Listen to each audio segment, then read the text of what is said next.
Hello, everyone, and welcome to ASPA's podcast. I am Anna Weber, and I am ASPA's marketing coordinator. With me today, I have Dr. Amy Holcombe. Amy, do you want to tell the audience a little bit about yourself? Hi, Anna. Thanks so much for having me today. I have retired from a K-12 public school system and am now working as the Dean of the School of Education at High Point University. We're located in the center of North Carolina, kind of in between Charlotte and Raleigh, so that center region there. So, Amy, today you and I are going to talk a little bit about strategic management. Will you briefly share with us how your 25 plus year career in K-12 public education led you to become a human capital expert? I'm happy to.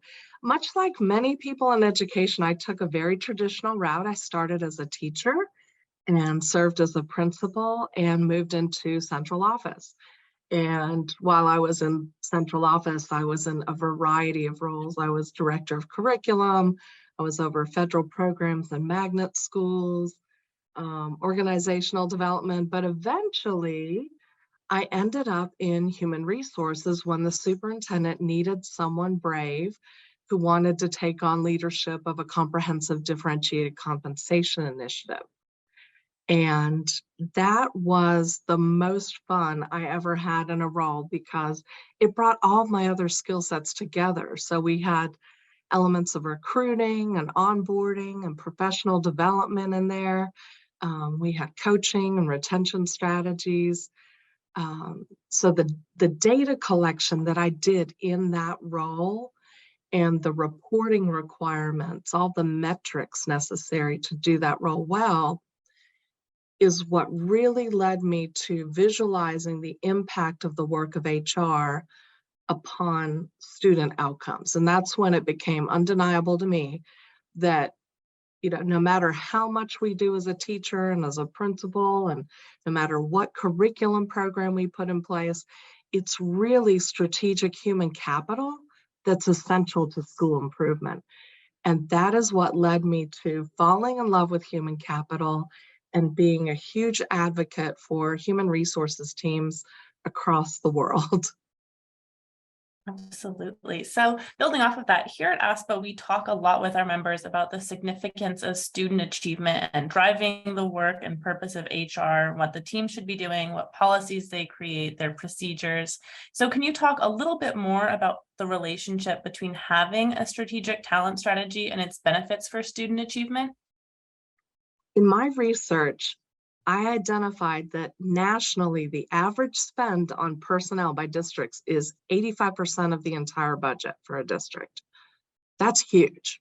I mean, you would imagine that it was big because we're so people heavy, and most of our budget goes into the teachers, the principals, the paraprofessionals, all the central office employees. But when you take a look at the entire budget, it is 85% people, so salaries and benefits. So if you're going to move the needle on something, you have to use your greatest spend to do so. And the greatest spend across the nation is definitely on people. Then when you add to it the impact of those people, emphasizing human capital as your lever becomes even more obvious because there's a lot of research around the impact of principals and teachers on student outcomes. In fact, in 2011, so a little over 10 years ago, John Hattie published a meta-analysis about the impact of teachers and principals on student standardized test outcomes. And what he identified was that 58% of student performance is tied directly back to the quality of the teacher and the principal in the building. So if you take a look at the amount of money that every district is spending on personnel and the amount of impact that that personnel has upon student outcomes, it leads you to conclude that strategic human capital is your greatest strategy for improving student outcomes. There is no other thing that you can leverage, pay attention to, invest in, put no other basket you can put all your eggs in that will yield you that kind of impact. And that's what really sold me on human capital. And when you make that obvious to principals, when you talk to HR teams about that, that's when the connection between your HR team and student outcomes becomes visible to everyone. So all of a sudden, your HR team feels connected to student outcomes. Their work becomes more meaningful and much more relevant when they understand that when they're out there recruiting teachers, that they're really recruiting someone who can change the lives of our students. And when you add meaning to someone's job, it increases their job satisfaction and, in fact, increases their own job retention within HR. And that's what we all want, is to build a strong team and keep a strong team. Absolutely. So what would you suggest to ASPA's members as their first steps in evaluating their district's talent strategy? And generally, what does the process of evaluating and ensuring a quality talent strategy look like? Well, the first step is to get everyone speaking the same language. And as a university professor who teaches courses in human capital management, what I found was that there are not strong models and frameworks out there for us to talk about human capital. ASPA is a standout in that ASPA has those tools. ASPA has those languages. That's why we all connect to this organization and are so dedicated to it. But in teaching our future principals and our future superintendents, I actually developed a framework for strategic human capital leadership. And it's made up of 4 domains: talent acquisition, acceleration, advancement, and assessment. And within those 4 domains are 12 different HR functions. And when I talk to HR teams about those 4 domains and 12 functions, I emphasize that they have to be aligned. You can't recruit someone based on one set of criterion and then evaluate them on a completely different set of criterion. That's misalignment. And so all across those domains, we have to gain that alignment. So the very first thing is to talk about HR using the same words, with the same definitions and the same understanding of how all those functions work together. I have a book called Strategic Talent Leadership for Educators, in which I explain that framework. And the most valuable part of that book is actually the appendix, because in the appendix, there are many tools, but one of them is a 60-item assessment that districts can use to determine where they currently are in their human capital strategy. So there are 5 questions around each of the 12 HR functions. And I ask you to say, yes, I'm doing it, or I'm not yet doing it. Not no, I don't do it, but no, I'm not yet doing it, because there's always that potential to add new strategies to your plate. And there's an action planning tool that's also included in the appendix that helps you to identify what your priority areas are and to take that talent assessment and make some of those things that you're not yet doing actionable items on a timeline, so that you have a map that shows you how to get from where you are now to where you want to be. And anyone who's looking to take first steps in transforming their human resources team would find that a valuable tool. I found it a valuable tool. The principals and superintendents that I train with it find that a valuable tool. And it acknowledges that you can't change everything all at once. You have to take 1 or 2 things at a time. And it's a multi-year process. You can't transform the way that you've done things for decades overnight. And we need to acknowledge that. And that's a part of supporting our HR teams in making improvements over time. I love saying I'm not doing that yet, not saying I'm not doing that at all. I just love that. Are you seeing any interesting trends or other emerging issues that ASPA members should be aware of? And do you have any predictions for how the U.S. education workforce might change over the next couple of years? I do. I love following futurists on LinkedIn and Instagram and TikTok, and I love hearing people predict what the future will look like. But I also believe that you can predict all day long, But by doing things that influence the future, you can shape what that looks like. And there are some people out there in our field right now that are currently doing that. So one of the people that I watch is Carol Basile. She is the Dean of the School of Education at Arizona State University, and she has an organization called Next Education Workforce that is reimagining the role of the traditional classroom teacher. There's also an organization right here in Central North Carolina, very close to me, led by Brian Hassel, called Public Impact.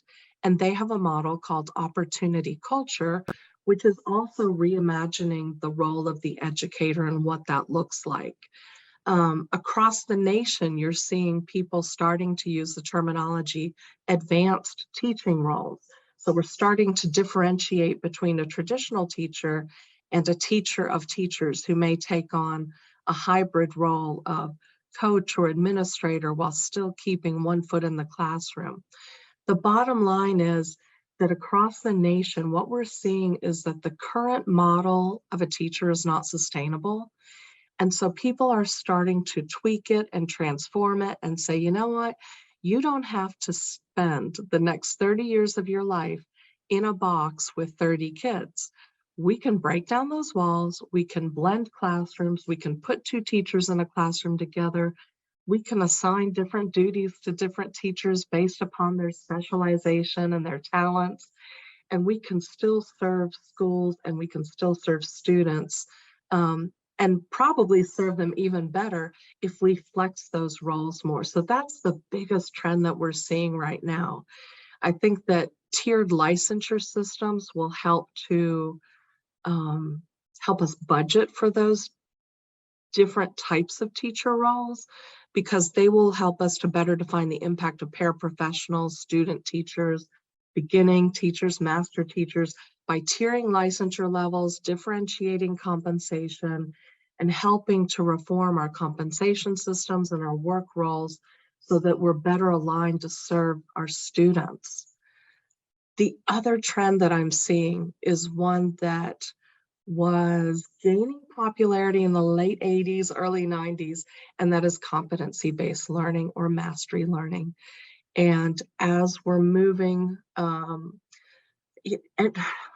let me back up and say, differentiated instruction is important. Everyone agrees that that is important, but we don't yet have a sustainable model for supporting that.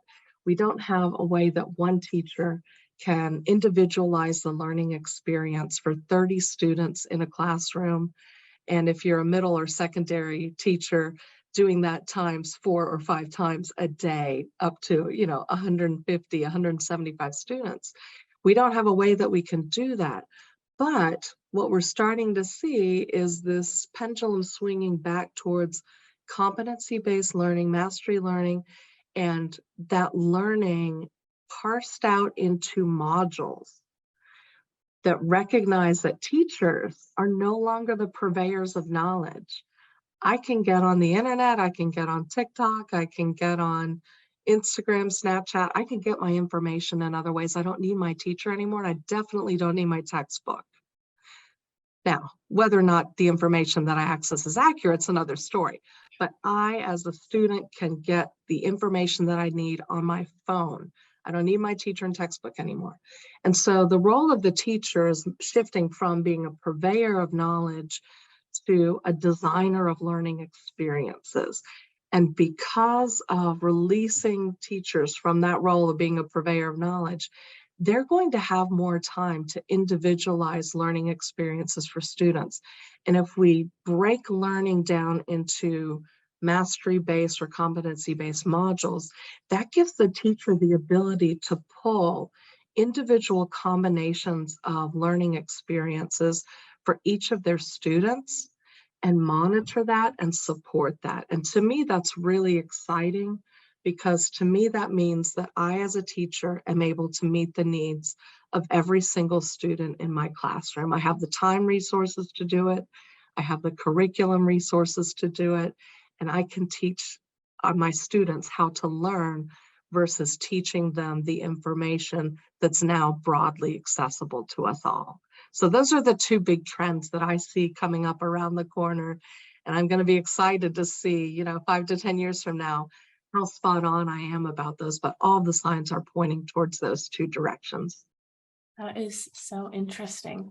Amy, you are an absolute wealth of knowledge. Before we wrap up today, what advice would you give to a new HR director or someone who's thinking about getting into the field?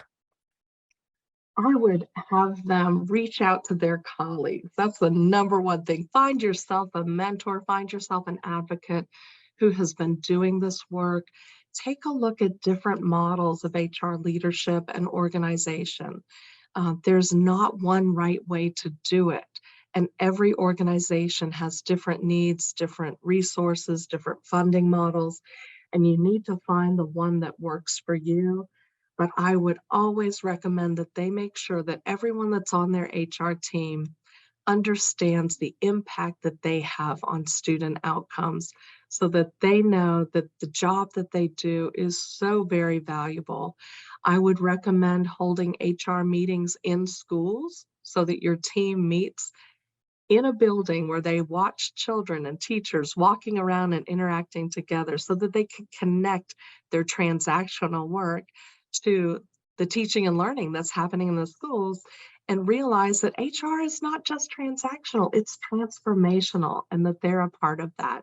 So go find a mentor, go look at a couple different models and make sure to connect that work to the outcomes and the impacts that you're having. That would be my best advice to a new HR director. So speaking of connecting with colleagues, how can our audience get a hold of you? Anyone can feel free to email me. My email is very simple. It's Amy A. Holcombe, HOLCOMBE @gmail.com, or you can follow me online at Amy A. Holcombe. My handle's the same for Twitter, LinkedIn, Facebook, all those social media platforms. And I'd love to connect with anyone who wants to know more about the strategic human capital framework, who needs resources, or who just wants to chat about next steps for their organization. Amy, thank you so much for joining us today. It has been so interesting to listen to your insights, and you really are a wealth of knowledge. I've had a great time hearing what you think is coming at us in the future. Thanks so much, Anna. Bye-bye. All right, thanks. Bye.